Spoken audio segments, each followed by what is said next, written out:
Hello, it's Lady Boulay, and welcome back to Black American Lineage. Thank you for your support. Thank you for subscribing to the channel, for your comments, and for your thumbs up. Thank you for supporting this channel. Someone asked me a few weeks ago to do a video on Motown in light of the chaos that's going on in the music business today with these black musicians and entertainers. The thing that's really frustrating about today's black musicians is that they don't have any history. They don't know what it took to get black music and black musicians on the world stage as they are today. It took a whole lot of hard work. It took a lot of sacrifice. They suffered discrimination on every level. They weren't paid right. They couldn't stay at hotels. They couldn't eat at restaurants. They just had a rough time. They had a very hard time. They had to build that industry for themselves. They had to present excellence to the world. And that is how they got accepted in the mainstream music world.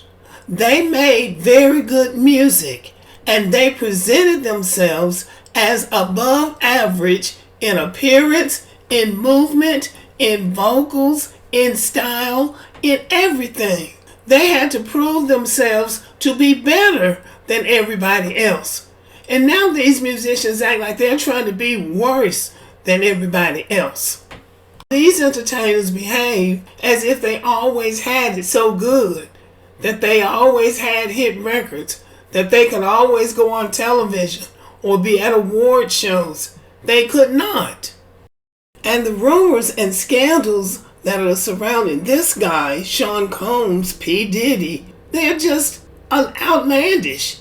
It's just unbelievable the things that they are accusing him of doing. And they're saying he's under investigation by the FBI. It sounds like somebody in the mafia, in some kind of a mob. But it really is a downturn for what black music and black musicians used to stand for. Black people always made good music. Black people could always sing and dance and tell jokes and be really entertaining. So we've had outstanding black musicians since the time we've been here. But it took Motown to pull it all together and make it into a sound, make it into a genre, make it into an institution. Motown was extraordinary. And we were always proud of Motown and the singers who sang on the Motown label. We were proud of Motown, of Berry Gordy, and all of those singers. Motown is still around to this day, but it's not the same. Motown is now an American record label owned by the Universal Music Group. It was founded by Berry Gordy Jr. as Tamla Records on January 12, 1959, and incorporated as Motown Record Corporation on April 14, 1960. And here is their original Hitsville, USA recording studio, which is now the Motown Museum. Motown played an important role in the racial integration of popular music as an African-American owned label that achieved crossover success, which means that they achieved the appeal of white Americans. They aspired to appeal to white America because, number one, there was more money in white America, and number two, they opened the door to greater venues and to greater access in terms of audiences. So their goal was to cross over and appeal to white people. But to do that, they had to carry themselves a certain way. One of the things that made Motown special was their artist development. Artist development was a major part of Motown's operation, which was instituted by Berry Gordy. The acts on the Motown label were fastidiously groomed, dressed, and choreographed for live performances.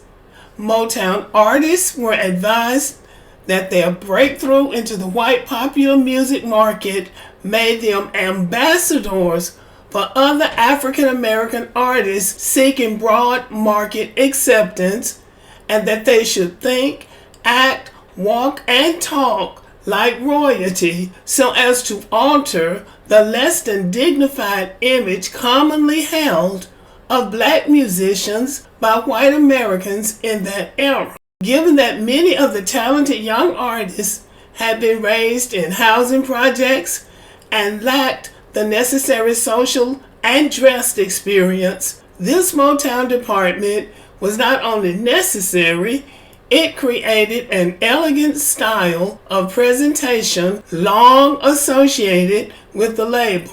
The artist department specialized primarily in working with younger, less experienced acts. Experienced performers such as Junior Walker and Marvin Gaye were exempt from artist development classes, but they still had class. Marvin Gaye had style and class. Many of the young artists participated in an annual tour called the Motown Review, which was popular first on the Chitlin circuit and later around the world. The tours gave younger artists a chance to hone their performance and social skills and learn from the more experienced artists. So they groomed them for the crossover appeal for white audiences, but black people appreciated the class, the dignity, the style, and the beauty, as well as the talents of those artists. Black people like the finery too. Now, I don't go for, well, we're going to do this just to win white people's acceptance. I don't go for that, because that suggests that we can just do anything for black people, but when we get ready to perform for white people, we have to really dress up and be on our best behavior. So I really don't like that. Black people knew how to be dignified. When black people dress up and go out, black people put on the dog too. So I didn't like the idea that we're just going to do this for white people. And today's artists, well, I think it's okay to be casual at times, but there should be some standards. There should be some standards, especially if you're paying big money like Beyonce. Beyonce does good big shows. She dresses up and she gives you your money's worth. My niece lives in Atlanta. Beyonce put on a show in Atlanta. She didn't see her in Atlanta. She went to Vegas. She just made a weekend of it, and she said it was worth every penny. Beyonce has a modern day version of the Motown style. But sometimes people go to these shows and these artists come in late. They come in like they're high or drunk, like they haven't had a bath in a day. And sometimes they're not even nice. They're rude to the audience. So to me, that's a lowering of standards. I appreciate Mr. Berry Gordy and the contributions he made to Black American music and the contributions that he made to music in general. He put black artists on the world stage and showed them how to represent us, how to be ambassadors for Black Americans at a time when the world didn't know us and didn't know what we were all about. They were our introduction to the world, and I think they did a great job. I really appreciate his vision, and I wish that we had a modern day version of Mr. Berry Gordy, because we still have the talent, we still have the energy, but we need to have the motivation and the class and the decency to set a standard that all Americans can be proud of. But anyway, this is what Motown did for us. In my generation, I enjoyed the Motown artists.